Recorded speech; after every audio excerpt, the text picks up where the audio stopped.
Durante a palestra no Brazil Conference, em Boston, nos Estados Unidos, o ministro Luiz Roberto Barroso saiu em defesa do Supremo Tribunal Federal. Segundo o magistrado, a percepção de que a corte é extremamente ativista ou que inventa legislações e produz decisões que trazem insegurança jurídica é equivocada. Barroso ainda justificou dizendo que o que ocorre no Brasil é um protagonismo judicial. Por fim, o ministro comentou as críticas que o STF recebe por suas decisões e afirmou que cumprir a Constituição não é participar de um torneio de simpatia, pois sempre isso vai desagradar alguém. Thiago Pavinato, abro o giro com você, Pavi, sua análise sobre essa declaração.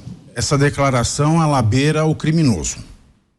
E eu não vou responder por mim, eu vou responder pelas palavras do meu professor de Direito Constitucional, que é o maior constitucionalista vivo do país, professor emérito da Faculdade de Direito do Largo São Francisco, Manuel Gonçalves Ferreira Filho, que por acaso também foi professor de Direito Constitucional do ministro Alexandre de Moraes, mas não do ministro Barroso.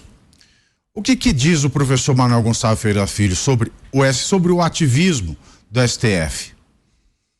O STF hoje, ele se comporta como se ele dissesse o que é constitucional ou não, e por isso ele se mantém acima da Constituição, ou seja, não a Constituição, mas ele. Exatamente. O STF, ele detém um poder ilimitado e arbitrário, pois pode dizer o que quer, mesmo contra o texto claro da Constituição, e pode impor a observância do que quiser, sem quaisquer limites. Fecho aspas. Manuel Gonçalves Ferreira Filho, maior constitucionalista vivo deste país. Não sou eu quem está dizendo. E sobre o ministro em questão, que é o ministro Barroso, basta ler a obra do professor Manuel Gonçalves Ferreira Filho, que é o curso de Direito Constitucional Brasileiro, que já está, acho que na 43ª edição, se não me falha a memória, não sei, mas ela é bem adiantada. Ela formou toda a geração de constitucionalistas do Brasil. Ele reserva 6 páginas para críticas pessoais endereçadas ao ativismo do Barroso em específico. 6 páginas. E você, Cláudio Dantas, convencido por esses argumentos do ministro, Dantas? Não existe ativismo judicial no Supremo? Só existe, na verdade. Eu respeito muito o ministro Barroso, acho que ele teve posicionamentos bastante contundentes em julgamentos importantes. Menciono aqui o uso de provas ilícitas, né, pelo STF para tornar o Sérgio Moro, para julgar o Sérgio Moro parcial, e ele enfrentou no debate o Ricardo Lewandowski, que está deixando a corte, que teve a cara de pau de dizer que aquelas provas ilícitas eram um reforço argumentativo. O Barroso também coleciona vários episódios de enfrentamento com Gilmar Mendes, com vários outros ministros, sempre buscando o equilíbrio. Eu acho que ele entrou na onda, e é ruim isso. É ruim, porque o Supremo, infelizmente, nos últimos anos, ele vem se miscuindo nos demais poderes. Ele vem tentando exercer o papel do Executivo e o papel do Legislativo. A culpa também é desses mesmos poderes. O Legislativo toda hora vai lá levar questões que deveriam ser afetas ali só ao legislador, vai levar essa questão, vai pedir arrego lá no Supremo. Isso acontece muito com aqueles parlamentares que não respeitam o processo legislativo, né? Porque às vezes um projeto ele tem toda a sua tramitação na Câmara dos Deputados, passa na CCJ, tem a constitucionalidade aferida, vai para discussão de mérito, é debatido com a sociedade, aquilo é aprovado na Câmara, passa o mesmo rito no Senado, vai para a sanção do presidente, e aí tem um senador que adora fazer isso. Ele diz, não, isso aí é inconstitucional, e vai lá pedir para o Supremo intervir. Esse tipo de coisa diminui o legislativo. E, naturalmente, como a gente sabe que não há espaço, não há vácuo de poder, quando alguém deixa de fazer o seu trabalho, o outro vem e ocupa o lugar. E o Supremo, ele juntou a fome com a vontade de comer e passou a ocupar esse espaço. Eu vou só sintetizar que tem uma frase muito pior que essa, que foi dita pelo Dias Toffoli há algum tempo atrás. Ele disse que o Supremo virou o editor da nação, que eles, ministros, são os editores da nação. Não há nada mais prepotente do que isso, na minha opinião. Nada mais distópico. Só uma observação. Pois não, Pavê. O Barroso, ele admite o ativismo quando ele fala protagonismo. O judiciário, ele é inerte, só se for um judiciário de uma ditadura, porque não existe judiciário protagonista, só inerte.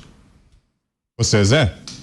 Olha, e eu vou antecipar aqui que não é só o ministro Barroso que pensa assim, não. Vários outros ministros pensam exatamente assim.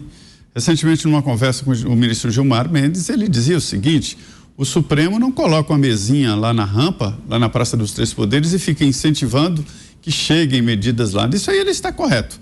É porque tudo vai para o Supremo. Eu dizia que antigamente tudo acabava em pizza em Brasília e agora tudo acaba no Supremo Tribunal Federal. Mas sabe por quê? Porque tem caminho.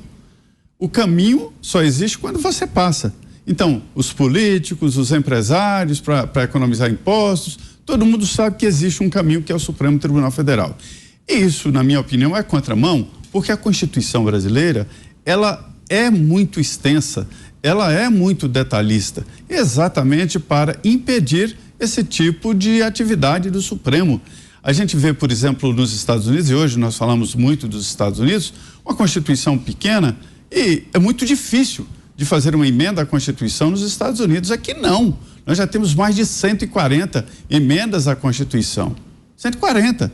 A Constituição é nova, de 88, né? Então, se fosse para mudar a Constituição ou reinterpretar a Constituição, como usam os americanos, né?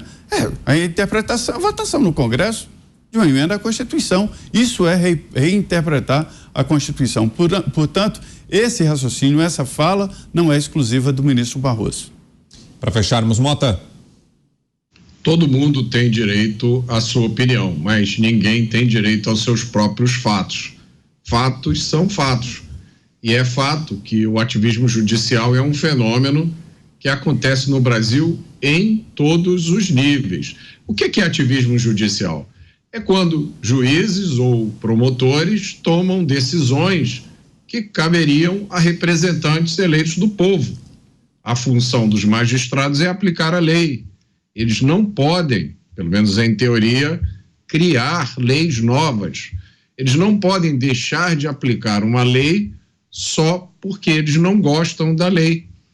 Um juiz também não pode deixar, nem um promotor, que as suas opiniões políticas influenciem nas suas decisões. A gente está assistindo nesse momento um exemplo magnífico disso, na tentativa do promotor lá de Nova York de incriminar o ex-presidente Donald Trump.